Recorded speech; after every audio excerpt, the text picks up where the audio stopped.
नमस्कार, आप देख रहे हैं दिव्य हिमाचल टीवी। मैं हूं आपके साथ वंचिता शर्मा। अपनी माटी में आप सभी के लिए पेश हैं ये खास खबरें।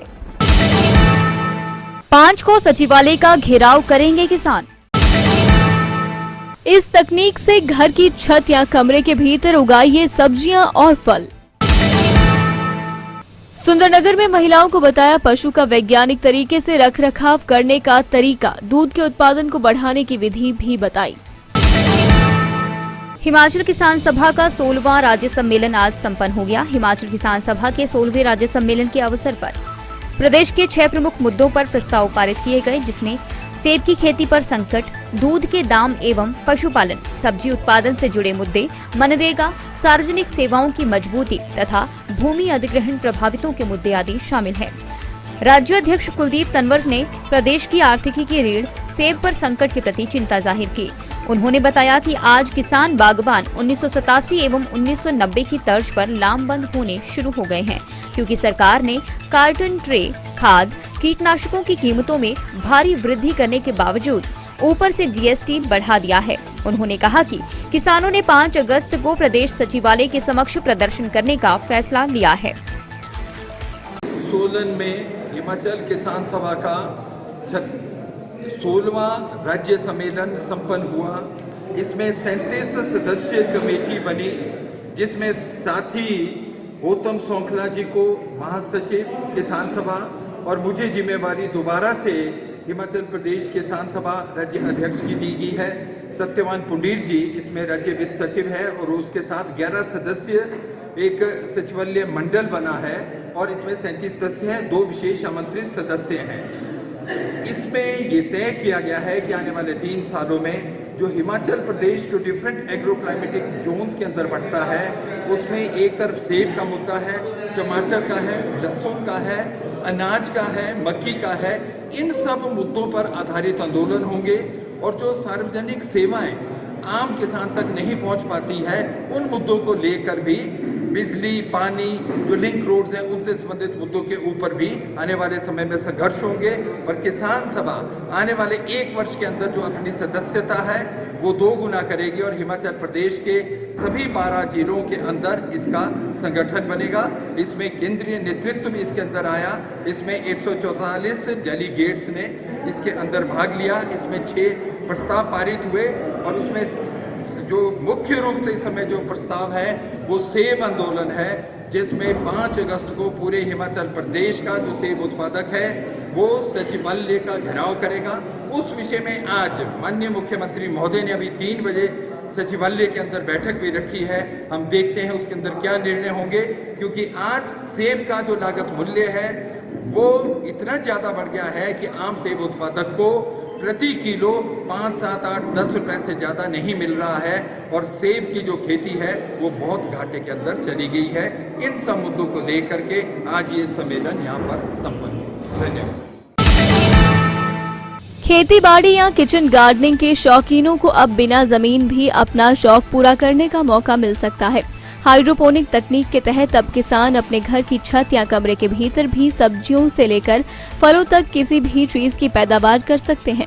जिला के विकासशील किसान यूसुफ खान ने हाइड्रोपोनिक तकनीक के तहत इस असंभव काम को संभव कर दिखाया है और वहीं अब सरकार हाइड्रोपोनिक तकनीक के तड़के को कमर्शियल खेती के रूप में प्रयोग करने के लिए भी प्रयास शुरू कर चुकी है। सोमवार को जिला के विकासशील किसान और हाइड्रोपोनिक तकनीक के तहत कई सफल प्रयोग कर चुके यूसुफ खान के फार्म पर कृषि मंत्री वीरेंद्र कंवर ने खुद पहुंचकर इस तकनीक का जायजा लिया और इसके सफल प्रयोगों पर खुशी जाहिर करते हुए इसे खेती कारोबार के लिए बेहद सार्थक बताया। मैं बहुत बहुत बधाई देता हूं। मैं वैसे पहले भी इनसे मिल चुका हूं। ये उन्नत किसान हैं, नई नई टेक्निक्स जो है वो किसानों के लिए ये विकसित करते हैं और ये अच्छी नई टेक्निक को देख करके कि जहां आज ज़मीन की कमी होती जा रही है उसके बावजूद भी कैसे हम, हिमाचल प्रदेश छोटा सा राज्य है, यहाँ की बेसिक लैंड होल्डिंग बहुत कम है, तो लैंड होल्डिंग कम होने के बावजूद भी किसान कैसे थोड़ी सी ज़मीन में जो है वो ज़्यादा से ज़्यादा आय जो है वो प्राप्त कर सके। जो मोदी जी का भी विज़न है कि हमने किसान की आय को दुगना करना है, तो इसमें ये हाइड्रोपोनिक सिस्टम जो है वो बड़ा कारगर है और मैं तो इनको भी बधाई देता हूँ और किसानों से भी अपील करता हूँ कि इस सिस्टम को जो है वो अपनाएं और ये निश्चित रूप से ये लाभकारी सिस्टम है। थोड़ा इसको जानने की जो है वो ज़रूरत है, तो इसको जान करके इस और जो है वो किसान को आगे बढ़ना चाहिए। विकासखंड सुंदरनगर के तहत राष्ट्रीय आजीविका मिशन के बैनर तले 3 दिवसीय कृषि और पशु सखीखा प्रशिक्षण शिविर आयोजित किया गया, जिसमें खंड समन्वयक किशोरी लाल ने जानकारी देते हुए बताया कि महिलाओं को पशु और कृषि आजीविका बढ़ाने के लिए वैज्ञानिक तरीकों की जानकारी दी गई। इसमें पशुपालन विभाग से डॉक्टर श्रुति और राकेश ने महिलाओं को पशु का वैज्ञानिक तरीके से रखरखाव और बीमारियों से बचाव के बारे में बताया और कल्याण गौ सदन का भी दौरा करवाकर व्यावहारिक तरीके से महिलाओं को पशु और कृषि से संबंधित विभिन्न पहलुओं के बारे में जागरूक किया गया।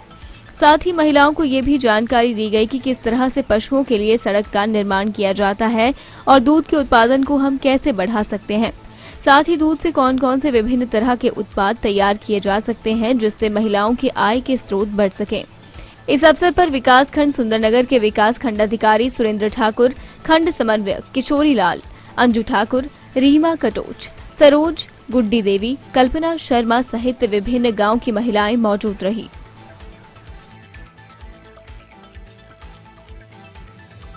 सभी को नमस्कार। राष्ट्रीय ग्रामीण आजीविका मिशन के अंतर्गत विकासखंड सुंदरनगर में कृषि सखी और पशु सखी का 3 दिवसीय प्रशिक्षण शिविर का आयोजन किया गया, जिसमें हमारे विभिन्न समाज सहायता समूह से हमारी जो महिलाएं आई है उनको कृषि की ट्रेनिंग और पशु सखी की ट्रेनिंग दी जा रही है, ताकि वो हमारे ग्रामीण महिलाओं को कृषि के बारे में और हमारे पशु के बारे में, कैसे पशु को अच्छा तरह से पाला जाता है, किस तरह से हमारा अपने पशुओं को अच्छी तरह पाल के हम अपनी इनकम को बढ़ाएं, उसके लिए हमने एक प्रशिक्षण का आयोजन किया गया।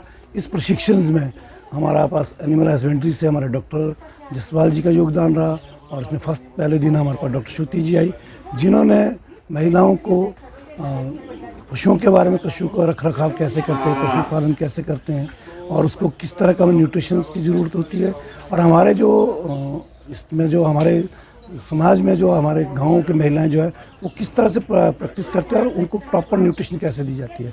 और आज डॉक्टर राकेश जी ने इन महिलाओं को ये पशुओं के डिजीज़ के बारे में, बीमारियां कैसे होती है, उनका बचाव कैसे करना है और उस पर हमने न्यूट्रिशन को कैसे तैयार किया जाता है ताकि हम अपने आप में कम कॉस्ट में तैयार कर सकें, उसके बारे में प्रशिक्षण दिया। और कल जो हमारे पास डॉक्टर्स आएंगे वो कल बताया जाएगा कि हमारे पास डेयरी का उत्पाद जो है कैसे उनको हमने मार्केट में बेचना है ताकि हम अपनी इनकम को जनरेट कर सकें।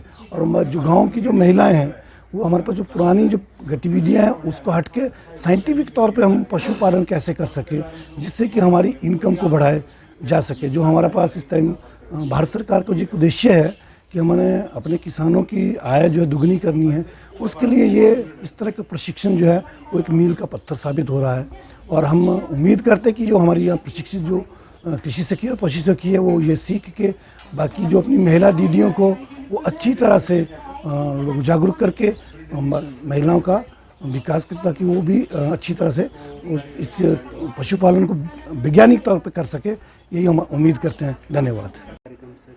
मैं डॉक्टर राकेश शर्मा, पशु चिकित्सा अधिकारी, केंद्रीय पशु औषधालय चकली में कार्यरत हूँ। आज जो 3 दिवसीय पशु सखी का जो ट्रेनिंग प्रोग्राम चला हुआ है, आज इसके अंतर्गत आज हमने इनको जानवरों के रखरखाव के बारे में, उनकी विभिन्न बीमारियों के बारे में और उनका कैसे एकदम इलाज करना है, उनका कैसे फर्स्ट एड करनी है, इस सब के बारे में इनको आज जानकारी दी, ताकि ये आने वाले समय में जो सरकार के द्वारा योजना चलाई जा रही है तो ये उसमें पशुपालन विभाग का काफ़ी सहयोग करेंगे।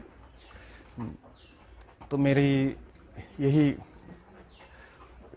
यही मानना है कि जब ये लोग सारे अपना क्रियान्वयन करना शुरू कर देंगे तो इससे हमारे विभाग को भी काफ़ी सहायता मिलेगी और एक बहुत ही अच्छी स्कीम सरकार के द्वारा भी चलाई जा रही है। अपनी माटी में आज के लिए बस इतना ही। मिलेंगे आपसे इस खास कार्यक्रम के साथ अगले हफ्ते इसी दिन इसी समय। तब तक देखते रहें दिव्य हिमाचल टीवी।